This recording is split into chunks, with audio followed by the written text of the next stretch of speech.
Welcome to another episode of Pirkei Avot.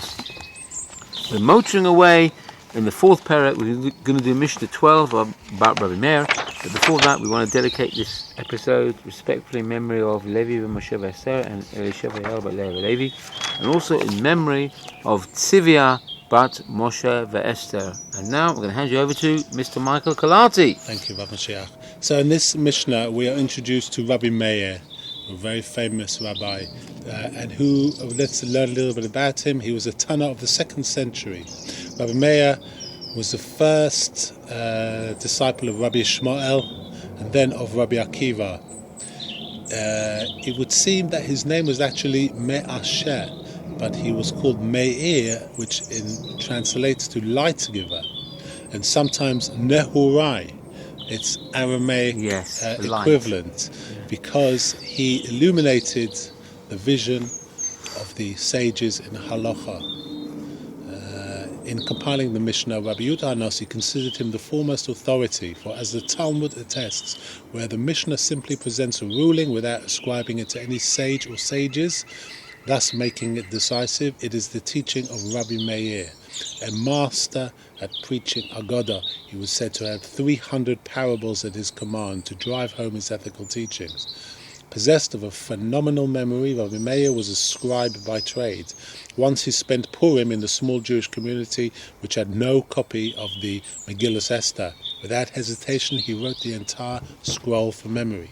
His third teacher was the controversial and conflict-laden Elisha ben Avuya, who in later years was lured by Greek poetry and concepts and left the fold of the observant.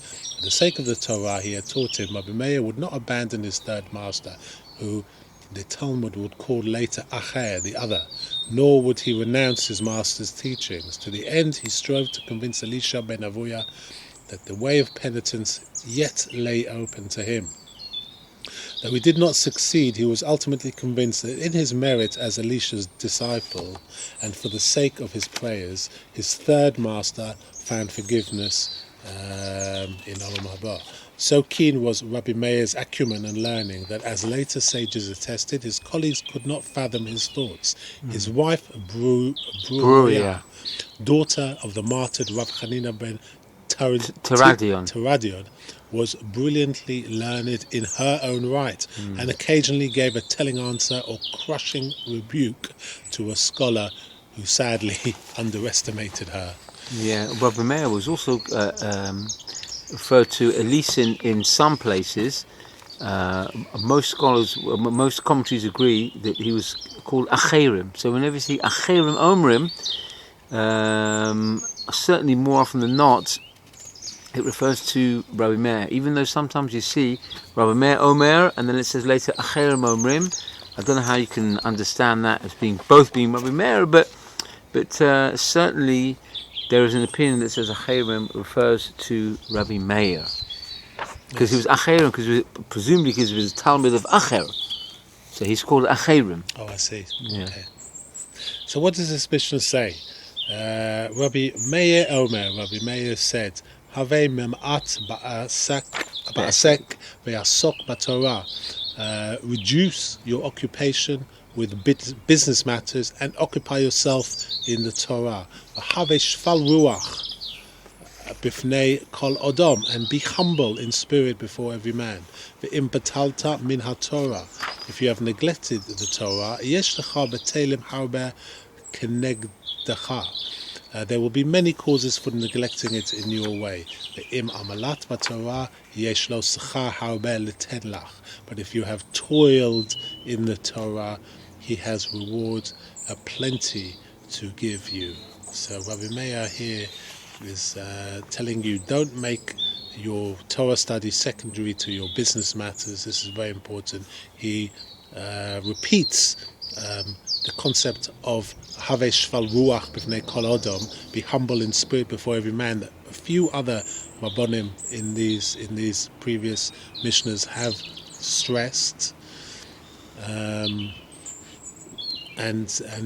more. So what does Rambam say about this? Before we get to Rambam, I just want to say something I just noticed. It says Heve mamait be'esek, limit your business and it uses the same word va'asok b'Torah, as if to say that whatever efforts you put into your business, don't put any less into your Torah. You're osek in business, so be osek in Torah.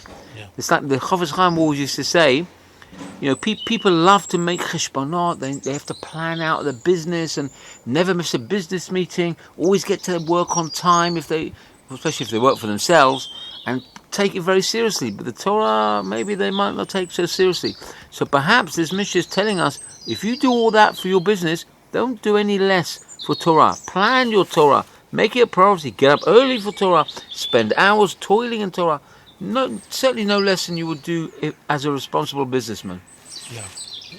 So let's look at Rambam's commentary on this Mishnah, and I quote: he said to minimize your business and be constant with the Torah, and be humble of spirit before everyone.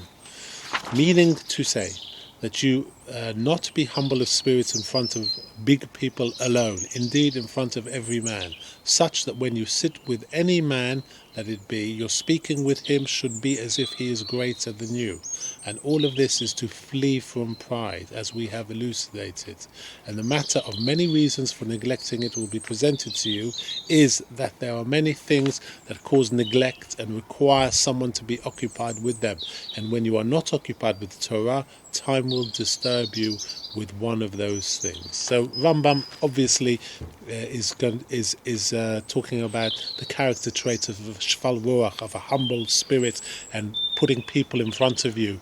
This was a main thrust of his Mishnah Torah Hilchot Deot, and obviously he is going to emphasize this within the commentary on this Mishnah. So what does Rav Chaim of Volozhin say in his Ruach Chaim regarding minimizing work and study Torah? Rav Meir recognized that it is not practical to suddenly quit work completely.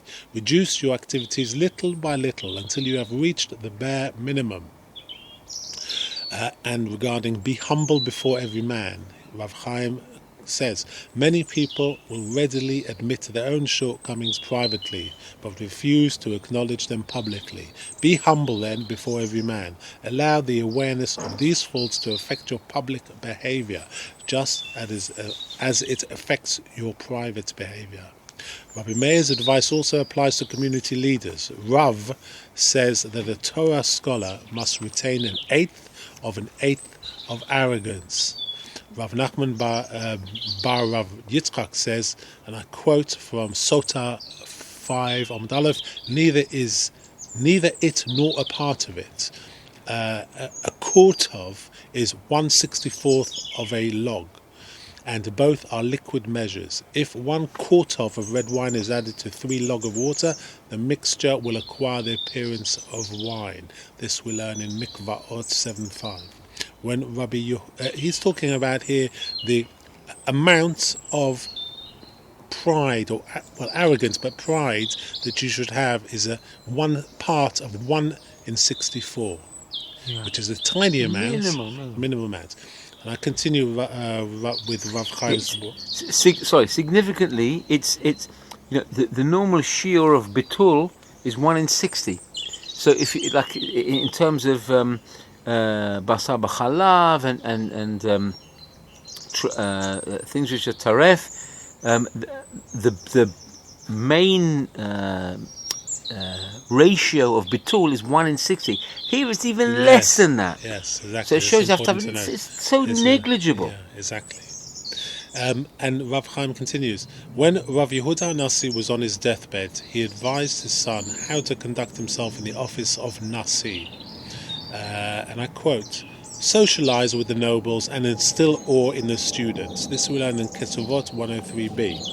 In order to effectively execute the duties of his office, he needed to create an aura of respect. Similarly, Rav advised the Torah scholar to create this aura, to stain himself with the appearance of arrogance. Otherwise, he could not effectively lead his people. Rav Nachman disagreed, however, for he felt that it was inappropriate to even faintly colour himself with the dye of arrogance. Rav Meir agrees with Rav Nachman and advises one to be humble before every man, even before one whom he wishes to direct. And there's a lot of truth in that, because sometimes if you are of a holy caliber and you come before the most important person in the land, your sometimes the softness of your approach is your strength. Sometimes people look at less force as being more force. Less is more sometimes. It's quite true. So let's look at a little bit about Rabbi Meir, about his life, and let's see how he practices as he preaches.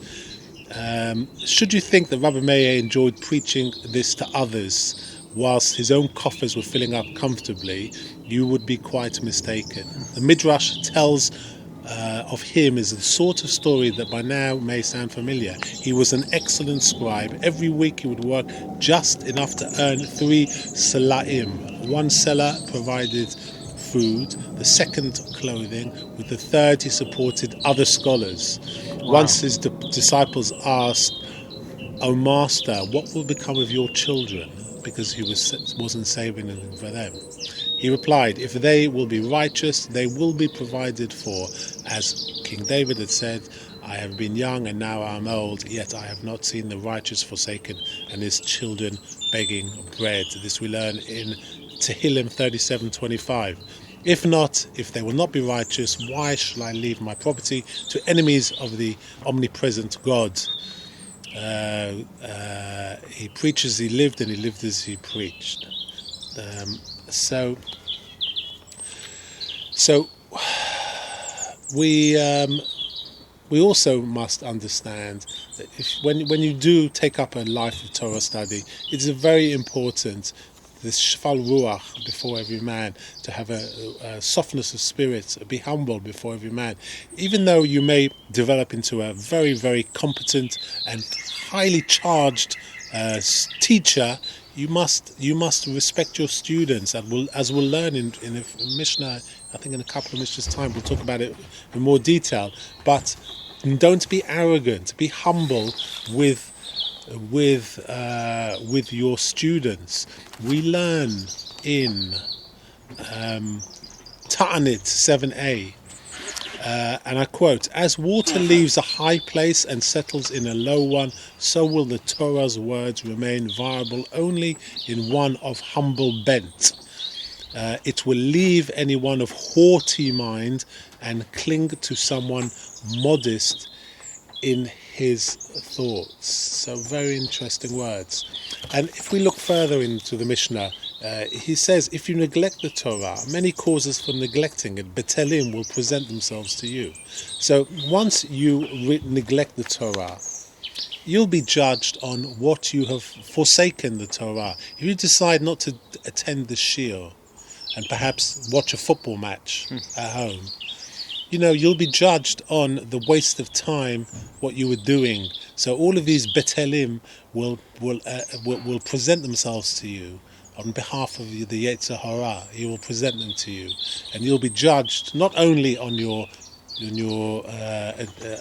omission to attend the shiur, but also the stupid things you were wasting time with. And there's an interesting comparison I read about the a Talmud Chacham can be compared to a traveling salesman. If you commit yourself to be a servant of Hashem, you are promoting the word of Hashem. You are spreading His word. You are educating people in the ways of Torah and how to be a good person. Hashem will look after you because you're performing. He's your boss, and you're doing what He's asking you to do. So He'll cover all your expenses, and He'll make sure you're looked after one way or another. But if you don't deliver the goods and you're not selling the goods that He's telling you, I want you to go out and promote the Torah, eventually He'll put your expenses accounts back onto you. So you have to accept that. And